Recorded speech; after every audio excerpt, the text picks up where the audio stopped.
Less than a square kilometre of land blown apart by more than 500 mine explosions in 4 horrific years of endless combat. This is Vauquois, one of the worst killing fields of the First World War. A conflict that began on a hilltop and took 15,000 men's lives as the war took a tactical turn toward the darkest depths of the earth.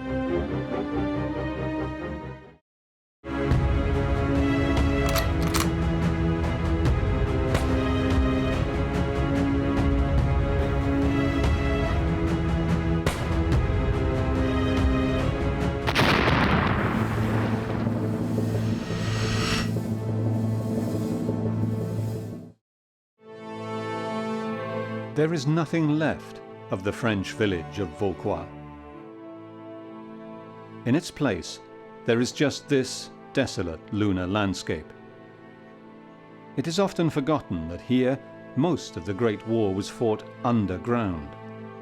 For 4 years, the German and French miners dug a labyrinth of tunnels and chambers with the sole aim of blowing each other to pieces. Its strategic location spelt its destruction. Andy Hawkins and Julia Richardson of the British Archaeological Association, the Durand Group, have come to meet one of Germany's foremost experts on the battle, Adolf Buchner. Buchner and his son visit regularly to explore existing tunnels from the era. You can hardly believe this village was here on this spot. Now you can only see the craters. What you can also observe is that there were no trees around here.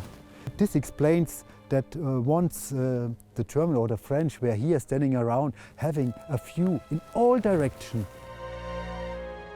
Thousands of French and German soldiers died as each side tried to control the hill.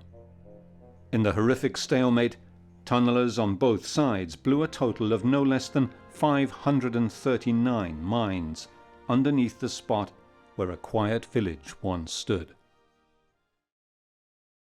It's been estimated that in the first 6 months of battle, 8,000 French and 6,300 Germans died. So you see, on a small area, 100 meters wide, it's enormous, unthinkable in our day and age.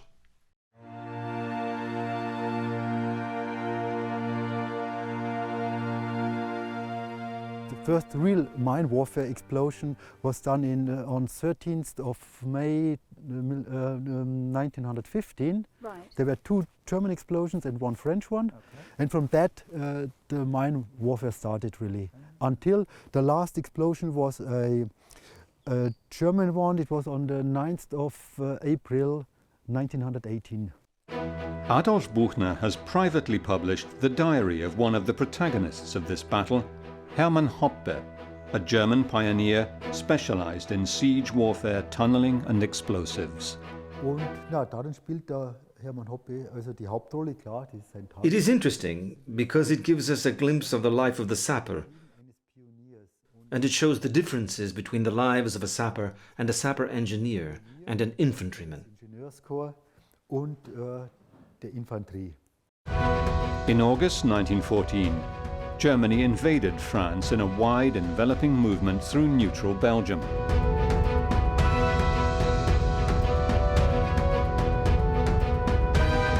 In September, the German Fifth Army occupied the village of Vauquois briefly and then retreated, but returned 2 weeks later to dig in for good.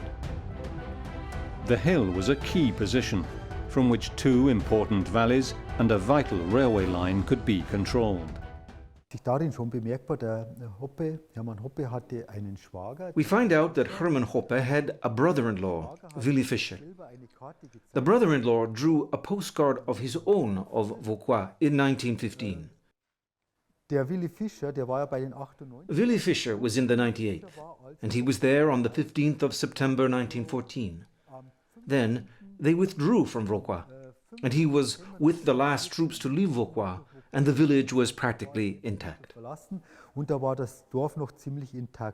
Unable to win a swift victory, the German army dug an impregnable line of trenches from the Alps to the North Sea. on the higher ground where possible. The German Imperial Engineer units were to play a key role in the evolution of trench warfare. Adolf Buchner met with Dieter Storz, the great war expert of the Military Museum at Ingolstadt in Bavaria, to have his views of how tunnel warfare evolved. According to military theory, until 1914 there was a clear distinction between field warfare and siege warfare. All the European states had reinforced their frontiers with more or less heavy fortifications. Certainly, they were very different forms of combat.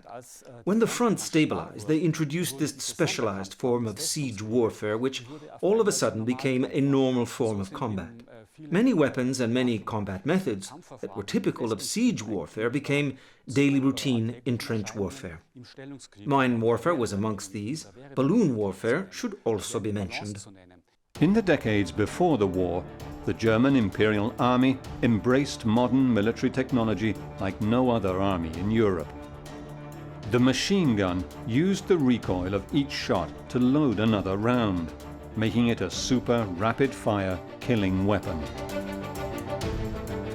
Hydraulics, rifling, and new high explosives made modern artillery faster firing and more lethal than ever before.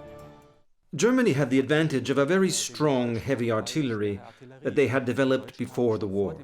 A heavy mobile field artillery that the French did not have in such quantity.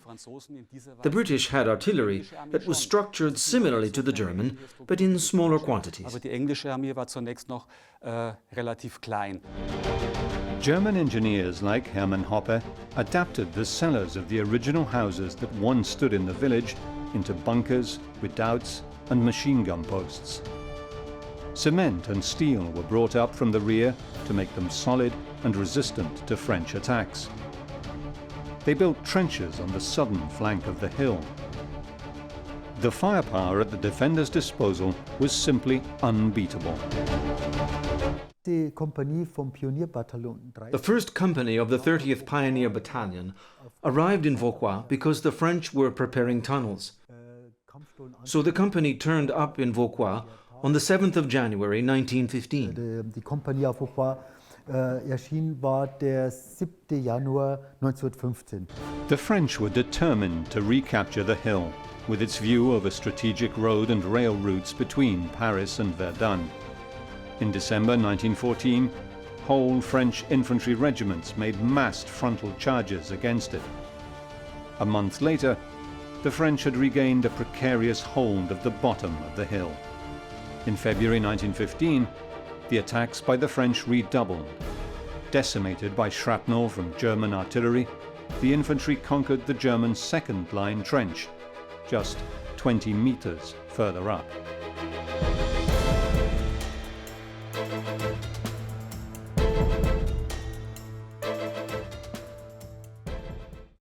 The grandfather of the Le Couturier brothers died in the Great Attack of February 1915. Our mother was born in 1910 and her father was killed on the 17th of February 1915 at Vauquois.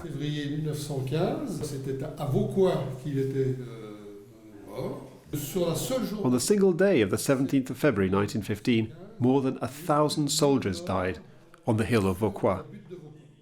The French had prepared 6 tunnels and wanted to blow up these 6 tunnels at the beginning of the attack.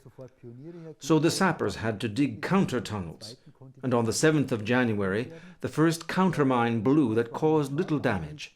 In any case, the attack of the 17th of February 1915 arrived, and of these 6 mines, only 2 blew.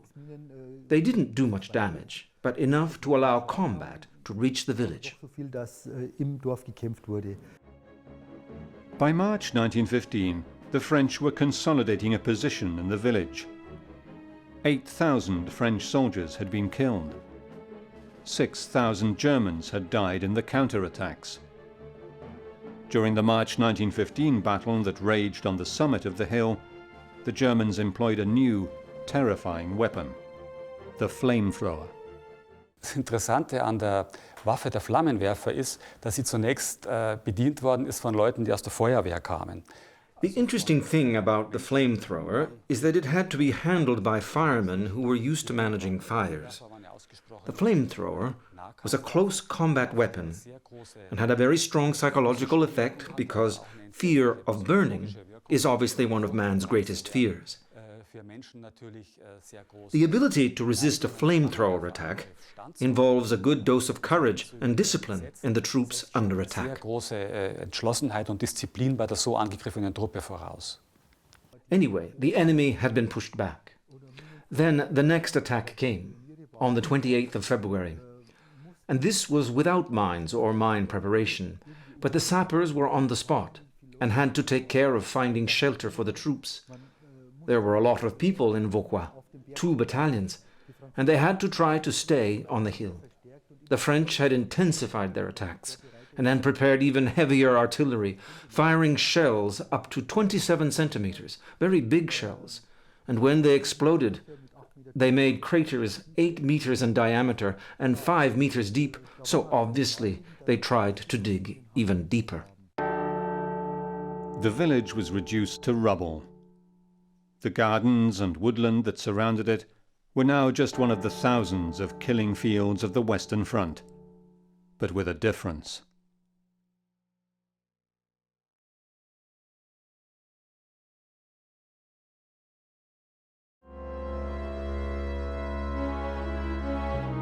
The strategic hill of Vauquois was a perfect observation point for French and German artillery in the battles that raged around the fortress city of Verdun during the First World War. French infantry conquered half of the hill in March 1915, with an enormous loss of life. But a deadly standoff in the high street of the village triggered a whole new phase of the battle. The greatest losses at Vauquois were suffered during the assaults up to March 1915.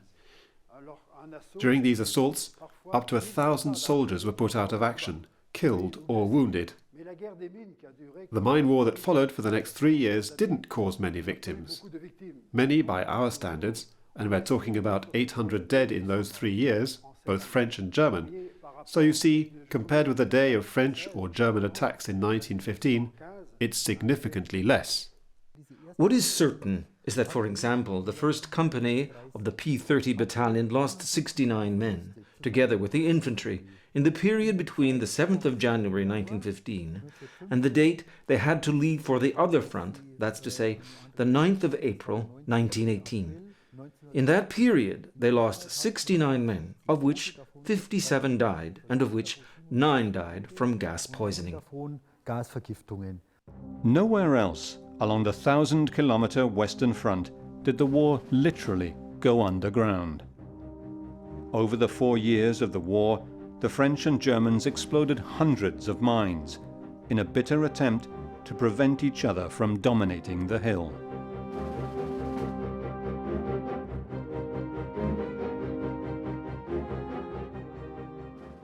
And so, on the 13th of May 1915, the first mines exploded. 2 German and 1 French. And before the end of May, a total of 9 German and 6 French mines had exploded, so in a very short space of time. And so they went on. I think the peak came in August, with a total of 27 German explosions and 18 French ones. Can you imagine more than 27 explosions in 1 month? After the French infantry had recaptured half the village of Vauquois, an uneasy balance of firepower settled in.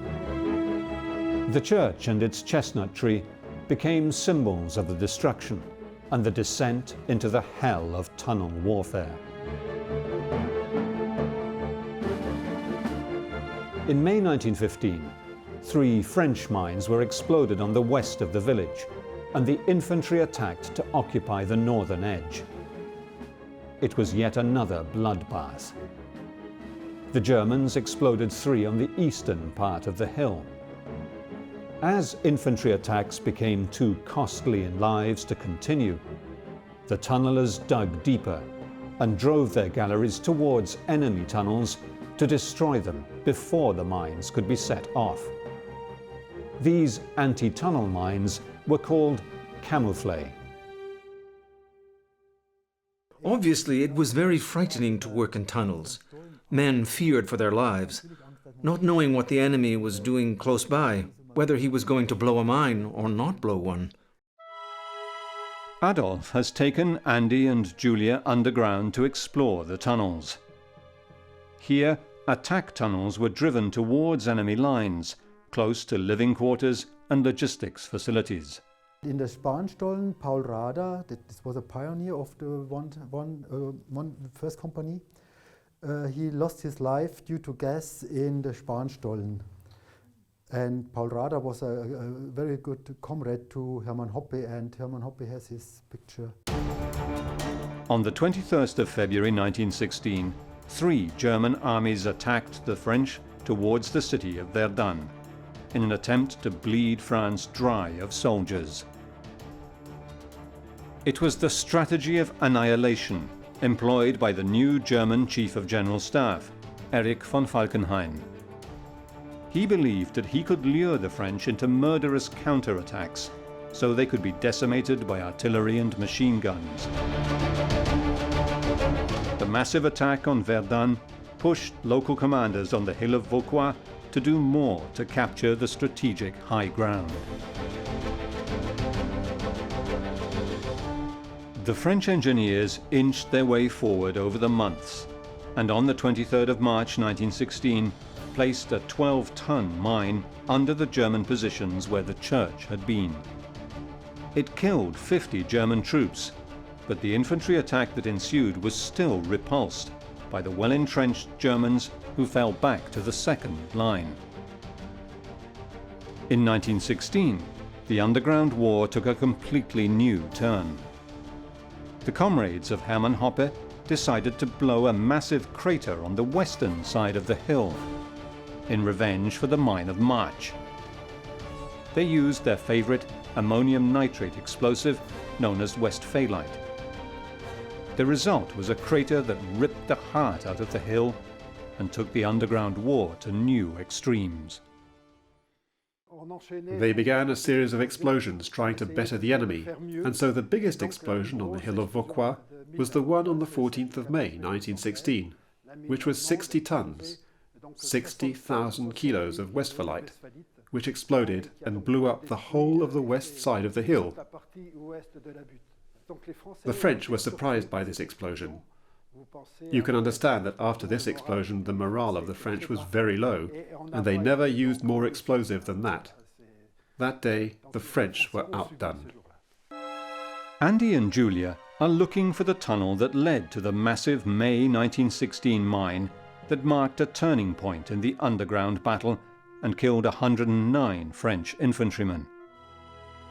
They follow Adolf through the maze of tunnels built by Hermann Hoppe and his men. 90 meters underground, they are stopped in their tracks by the rising water table.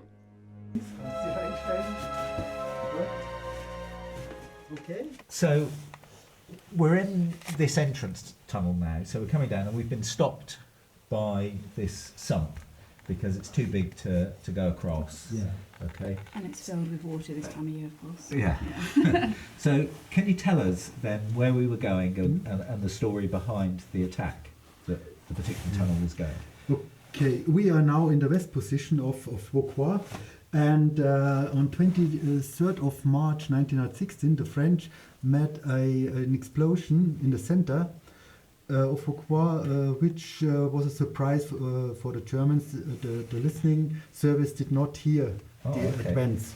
So they planned a revenge, and the revenge was this one. It was a gallery 1B, and this gallery was dug in a form of a C, of a saw, like that, to have a better tamping. And this was intended to get blown up with a charge of 60 tons of Westphalite, of explosive. That is a very high quantity. And because it was the gallery was dug on the far west end of Vauquois. Also there, the French service did not realize that the Germans were coming underground. So there was no countermine. And even on the 14th of May 1916, when the German performed the explosion, also that was a surprise for the French, and the position was fully occupied by the infantry people, by the guards and so on.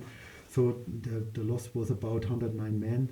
The massive crater, shown here in pictures of the time, blew the French lines apart, allowing a temporary German gain.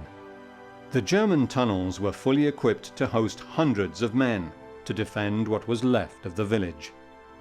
They were equipped with sleeping quarters and kitchens.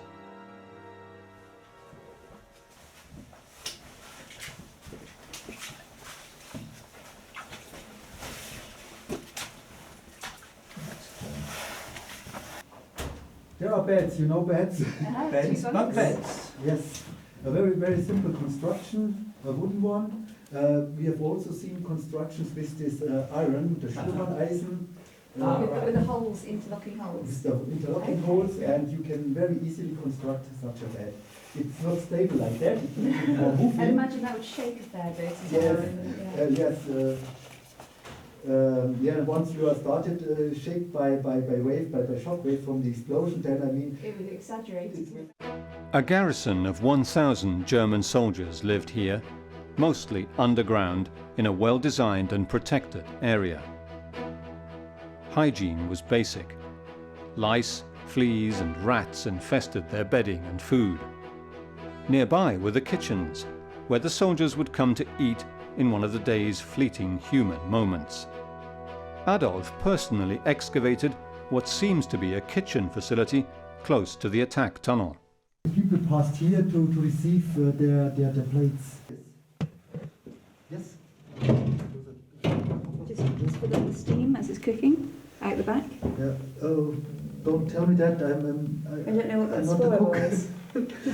But presumably you'd have something covering on the top. This the interesting thing is I found a photograph of exactly this room. Oh, right. With okay. this With table this inside, and we have reconstructed that again in line with this photograph. And it's a very good photograph. You see two kitchen people, personnel. Chefs. Yes, but they had a plate where you had the inscription von wegen Aushungern. And von wegen Aushungern. We are not hungry. Oh, okay. And this was to show that the blockage, the British blockage, is not working. Blockade, yeah, the blockade. A couple of bits of graffiti. And when we have graffiti, it suggests that it's an area where people aren't just passing through, so it's not just a passing section. This badge, actually, it's a shield, 1917, dated. And you recognise the badge there? Yes, the colors could be the blue, white blue could be the variant one. This part of the position.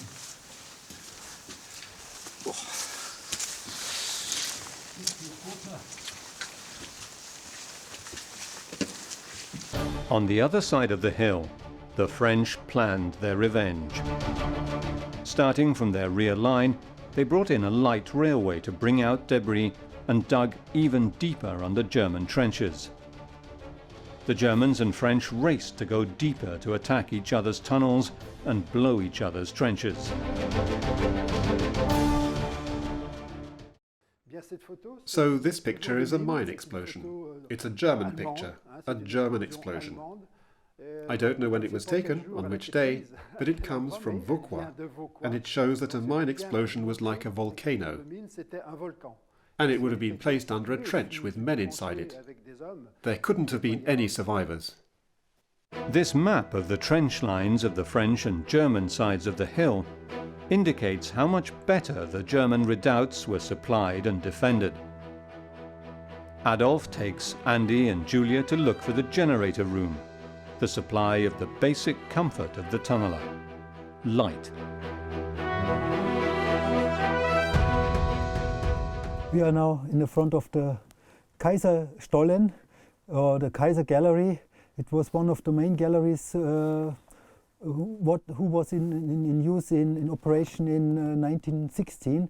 Made a lot of explosions, not only from this is the main tract, but it is diverted several times. Okay. So this is the generator room. It's one of them. There were two. The other one is now destroyed. It was an accident on 15th of June, 15th of August 1917. One of the machine of the motor explodes. Was a big explosion, and everything is destroyed at the other side. But they put two generators. One was running for 12 hours, while the other one was maintained, and vice versa. You can see the foundation of the generator again, still, and here it was the flying wheel. How did they ventilate? We are not far away from the outside, from the slope, about 10 or 50 meters, Right. and you can see there are it's a duct here, and if you are going a little bit in this chamber, which looks not very nice, it's full of rubble, but you can creep and you can see how it continues. The map of the tunnels shows just how close combat and logistics areas were. When the time came to attack, no point of access was out of bounds. Some of these attack tunnels intersected French ones on the other side of the hill. I think it's the Richthofen gallery. Okay. If I can interpret the map I have in my mind. Yeah. So it must be Richthofen.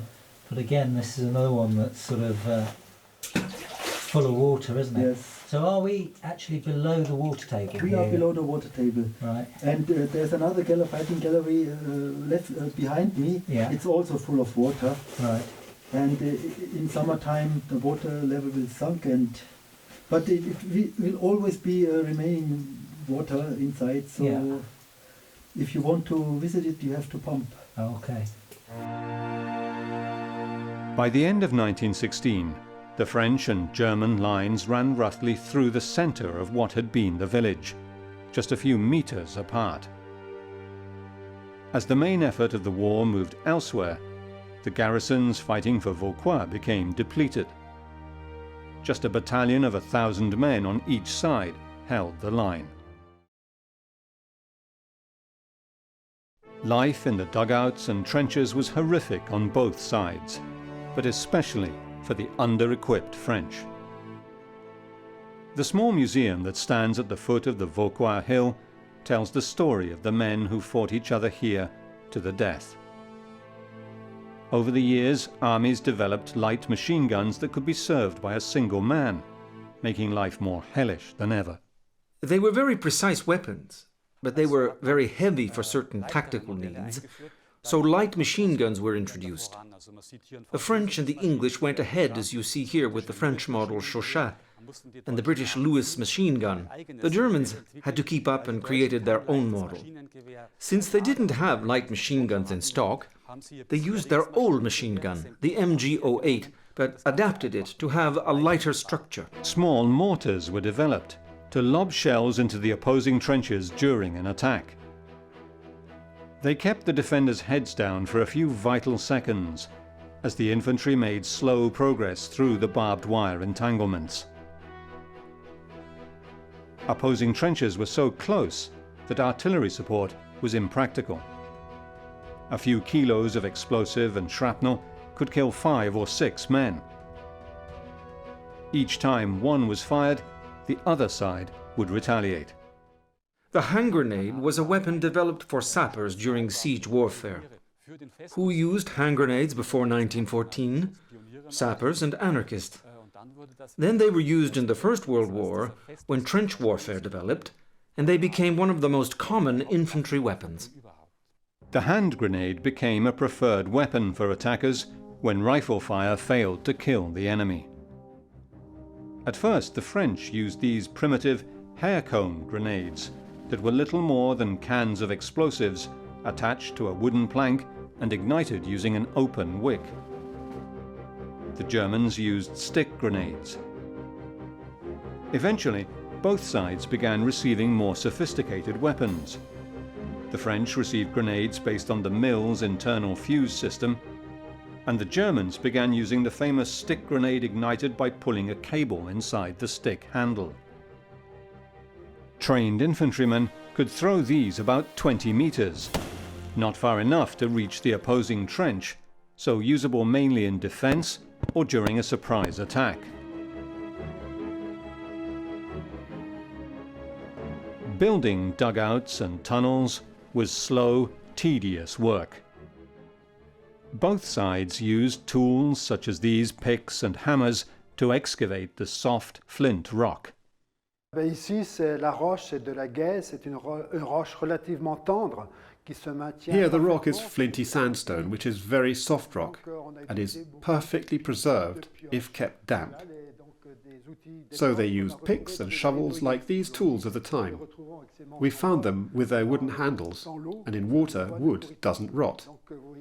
So you see, it was very, very tough manual labour. They could dig no more than a metre a day. 2 men hacked at the flint rock, 2 passed back the debris, and a team of 6 or 7 passed the buckets of spoil backwards.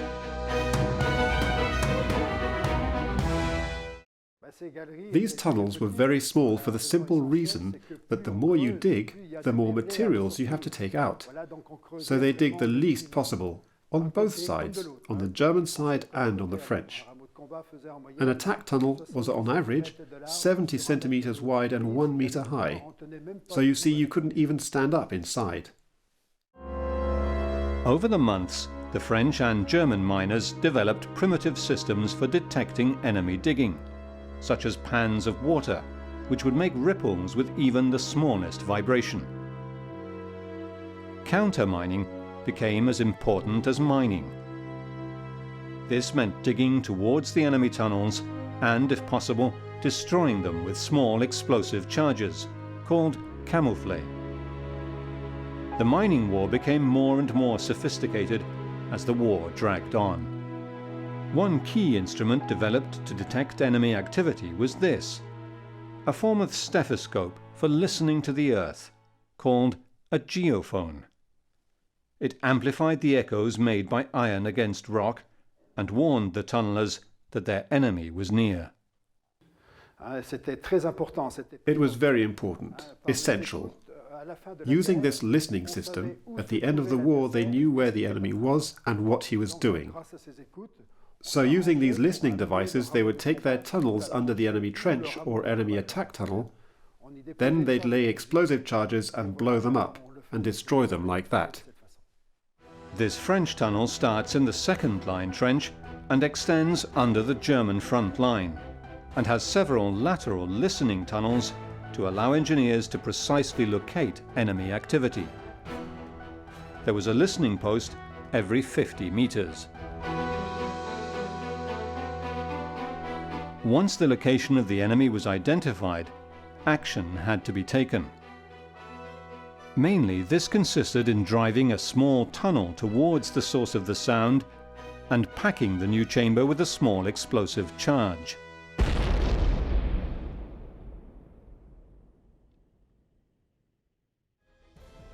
Each side moved slowly towards the main objective, which was to blow such a huge hole in the trenches that any attack would meet no resistance.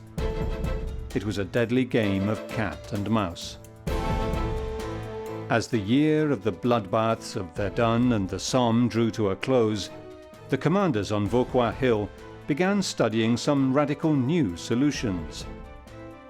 They began digging deeper than ever before, in a race to the lowest part of the hill.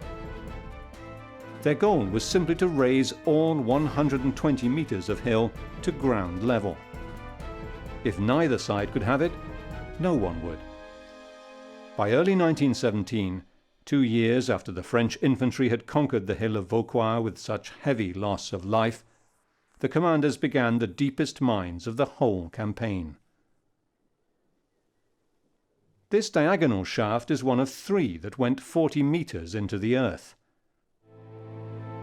The French were planning to place 140 tons of explosive in their deepest mines and simply blow the whole hill to pieces.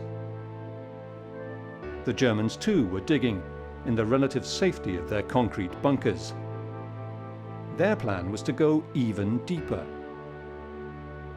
3 100-meter shafts began inching their way to the bowels of the earth.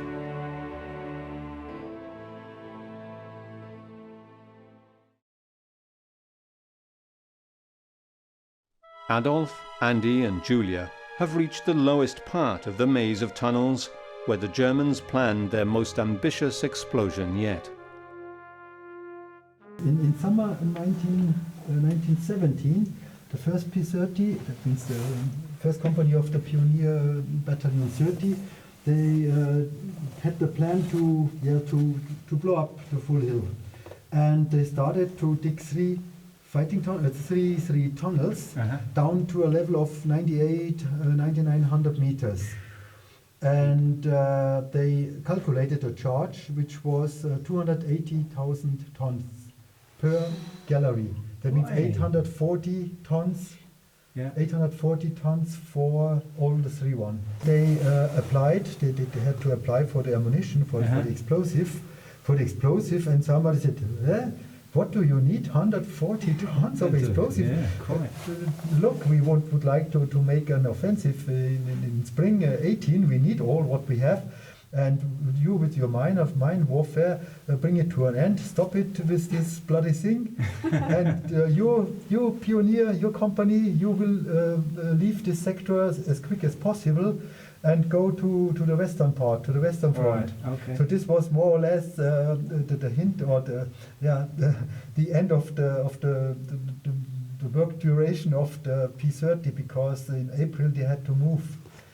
Maybe because of that, but it didn't get the explosive, so it were never blown up. Okay. The gallery were not feeding through the French line. It were dug like that, right. Then it turned, and it turned again. Okay. And it was more or less in their own position. They wanted to blow up their own position. But at least that way they knew it wasn't going to be countermined. Yeah. And even the French had in mind such an explosion with three mines already in March, but it was only a project. It was never realized. But right. the German, they finalized the tunnels at least. As the diggers carved through the rock, life on the surface was equally harsh. Was natürlich The worst thing for the infantry was sitting in a position and knowing that at any time it could be blown into the air. dass man unterminiert war und dass man jederzeit in die Luft fliegen konnte. Dead bodies often remained exposed for days, stuck in the mud or barbed wire, and rotted in front of their comrades in arms. They also attracted rats that came to infest the trenches and dugouts where men tried to find some rest between skirmishes. Das ist ein anderer psychischer Moment, während wenn du eingesperrt bist in Angst. From a psychological standpoint, it is different knowing that you are closed in a small tunnel where you can barely move. You can't go back. You want to turn back, but you are cut off because an underground mine has exploded, so you're trapped. You can only think to yourself how you are going to die, because of gas, or by running out of oxygen, or of thirst, or by drowning because water comes up. Also die Möglichkeit zu sterben war so vielfältig. The French and Germans continued exploding mines at a regular pace, although both sides knew that neither had the manpower to capture the other side of the hill. Now mine shafts collapsed not only because of camouflage, but simply the fragile structure of the rock. Wusste ja auch, welche Gefahren drohten, auch selbst wenn man nicht durch eine Sprengung ums Leben kam. As soon as you got into a tunnel, there was the possibility that after an explosion there might be gas in the tunnel where you were working, leading to carbon monoxide poisoning. And at that point, you're done for. Dead. So Kohlenmonoxidvergiftung, du bist halt einfach weg gewesen und warst dann tot. By 1917, the commanders on the surface had come to a gentleman's agreement. There would be no explosions after 7 a.m., and mortars and grenades would be launched only after 5 p.m. In one friendly incident at Christmas 1916, German and French miners sang to each other through the rock partition between them. Das ist ja öfters passiert und das war natürlich immer. It was always very sad when you lost a colleague or a comrade, such as Paul Rader, who was one of his very best friends, who was killed by gas in a tunnel. Herman Hoppe suffered a lot. By mid-1917, the French realized that they would never have the manpower to dig so deep. A mutiny in the French army had drastically reduced its fighting effectiveness, and by then the strategic importance of Vauquois had disappeared.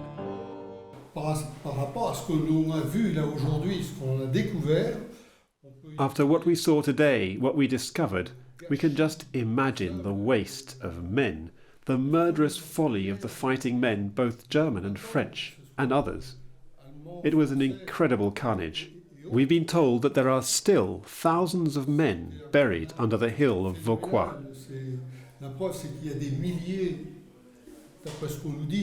Des milliers de personnes qui sont encore ensevelies sous la butte de Vauquois.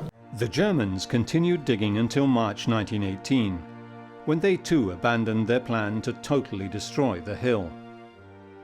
More important battles were being waged elsewhere. The hill of Vauquois was part of a wider front in the Argonne forest. Adolf Buchner and members of the Argonne Wald Association have explored the tunnels built by French and Germans alike. Tunnel warfare here became just one more way of attacking the enemy when frontal assaults proved suicidal. The complexity and efficiency of the German underground campaigns was second to none. By the end of 1917, as the German and Austrian empires benefited from peace with Russia, their commanders planned a breakthrough in the West. The German April 1918 offensive on the Western Front nearly reached Paris once again. Italian troops sent to replace the French at Vauquois were ordered to blow up the entrances to the tunnels and retreat. By the end of April, it was clear the offensive had failed, and now that the United States had entered the war, the fate of Germany and Austria was sealed. Between June and September 1918, 1 million American troops landed on French soil and were ready to attack the weakened German lines. A renewed artillery barrage against the hill of Vauquois was the prelude to a massive American attack. Thousands of young Americans died on the hill as the hardened Imperial Guard garrison fought off the assault. It was yet another pointless bloodbath. The men who survived Vauquois had endured the horrors of modern warfare, trapped between the firepower of terrifying new weapons above ground and massive mines in the earth below. It is thanks to their letters, diaries, photographs, and the memories handed down to the younger generations that today the whole horrific story of the Great Underground War can finally be told.